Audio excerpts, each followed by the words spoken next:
Praise the Lord. Ave Maria. I thank God Almighty for all of you who have joined us as we embark this journey to rediscover joy and live joy every day.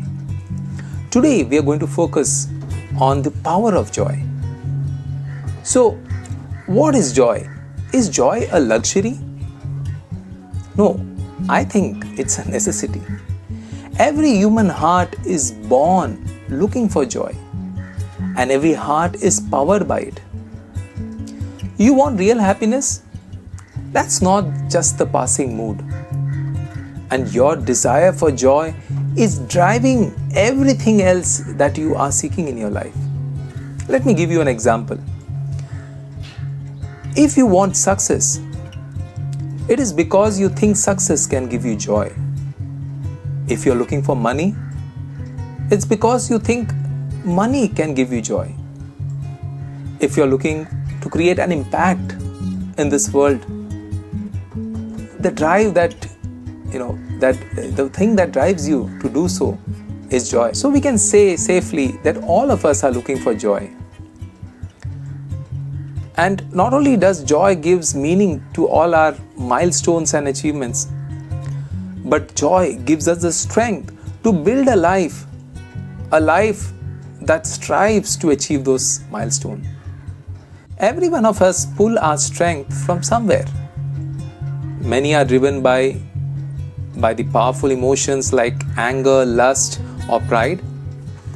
Others are driven by the promise of power, money, fame.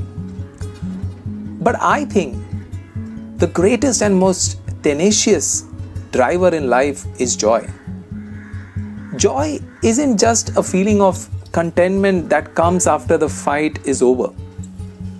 It is the strength to enter into a fight in the first place. If your life is a car, joy is the fuel. If your life is a battle, joy is your sword and the shield. When you live a life fueled by joy, you are an unstoppable force. So how is this joy a power? It makes temptation easy to topple. You prefer spiritual joy over the passing pleasure. It makes forgiving people easier. Why? Because the person may have taken something from you, but you didn't let him take the most precious thing that matters.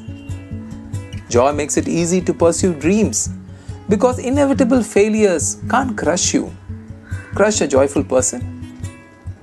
Joy makes you a natural reader, a faith sharer, because it makes you a magnetic and attractive person that people want to follow and they like to be around you.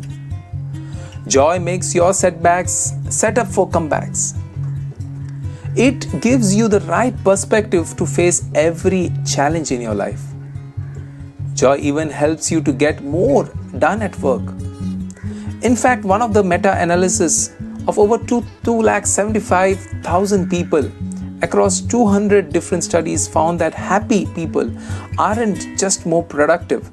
They receive higher evaluation for quality work, dependability, and creativity.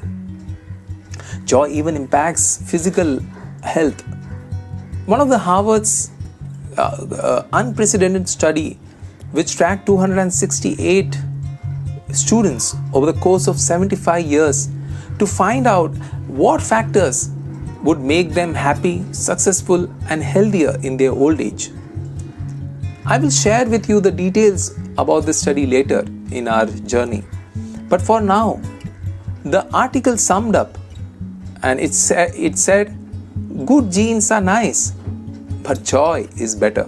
Simply put, misery is contagious, and if unchecked, can ultimately lead to war.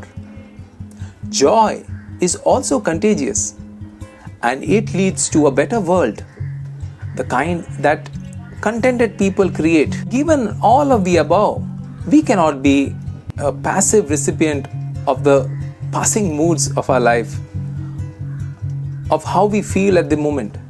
There's absolute urgency to work for your joy. For joy is strength, and joy must be your strength. The devil also knows that joy is a strength, and he wants to keep us weak.